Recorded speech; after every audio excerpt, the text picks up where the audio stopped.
Hello everyone, ई point classes में आप सभी का हार्दिक स्वागत है। बच्चों, आज हम इस वीडियो में कक्षा 8 की जो हिंदी की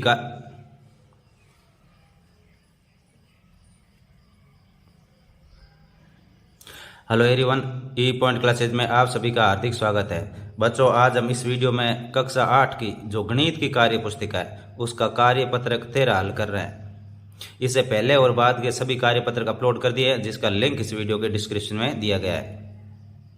अब शुरुआत करते हैं क्वेश्चन नंबर 1 से हल करना।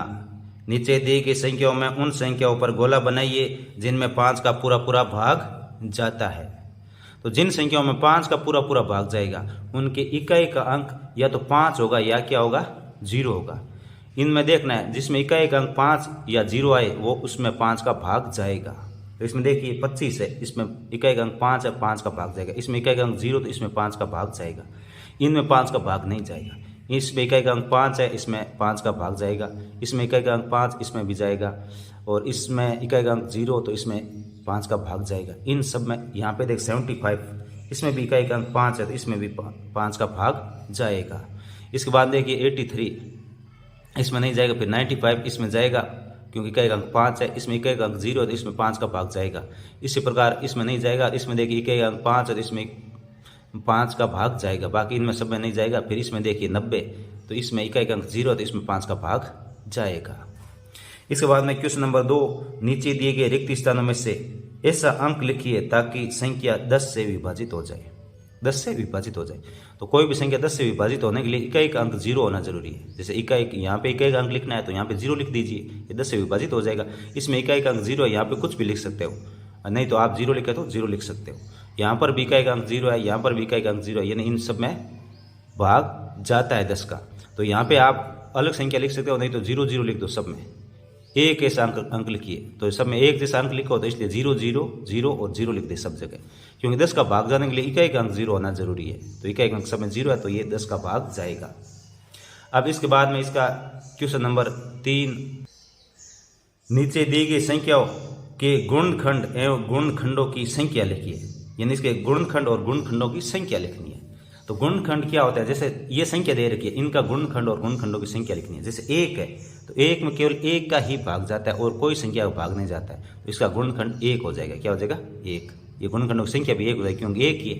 फिर 2 में 1 का भी भाग जाता है और 2 का भी भाग जाता है, इसके अलावा किसी का नहीं जाता है। तो यहाँ गुणनखंड कितने हो गए, इसके गुणनखंड तो हो गए 1 और 2, और गुणनखंडों की संख्या यानी 1 और ये 2, तो यह 2 लिखेंगे। अब 3 है तो 3 में 1 और 3 का भाग जाएगा, 1 और 3 का और किसी का नहीं जाएगा, तो ये गुणनखंड कितने हो गए, 1 और 2, यह 2 लिखेंगे। फिर 4 है, इसमें 1 का भाग जाएगा, 2 का भाग जाएगा और 4 का भाग जाएगा, तो इसके गुणनखंड ये 3 हो गए, 1 2 3, तो यहाँ पे 3 लिखेंगे, इनकी संख्या 3 है। 5 है, इसमें 1 और 5 का भाग जाएगा और किसी का नहीं जाएगा, और इनकी संख्या हो गई 2।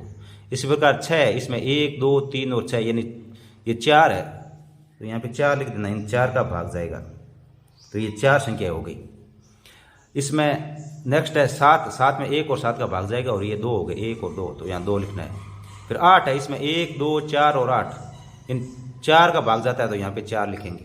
इसी प्रकार 9 है, इसमें 1 3 और 9, इन तीनों का भाग जाता है और इसके गुणनखंडों की संख्या हो गई 3, क्योंकि 1 2 3 है।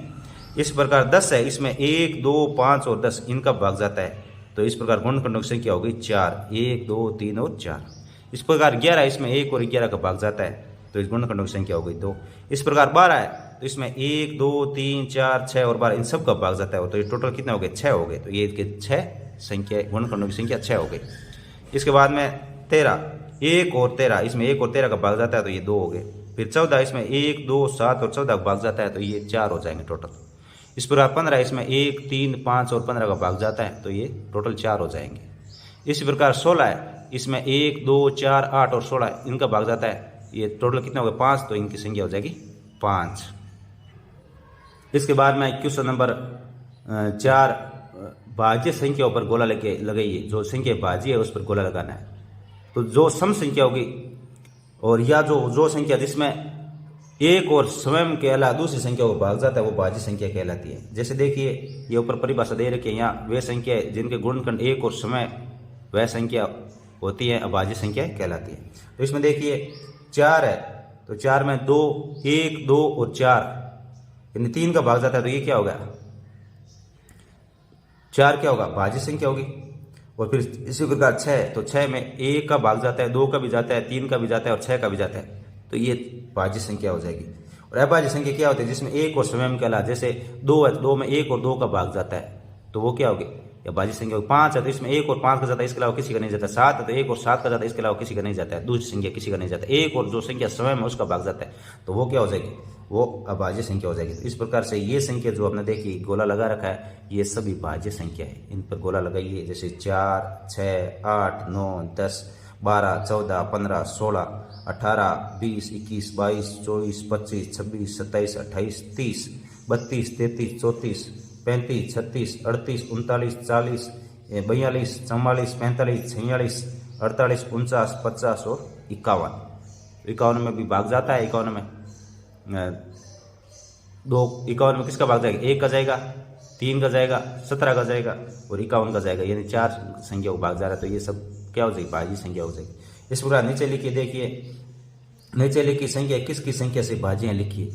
तो इसमें 10 में 1 का भी भाग जाता है, 2 का भी जाता है, 5 का भी जाता है और 10 का भी जाता है।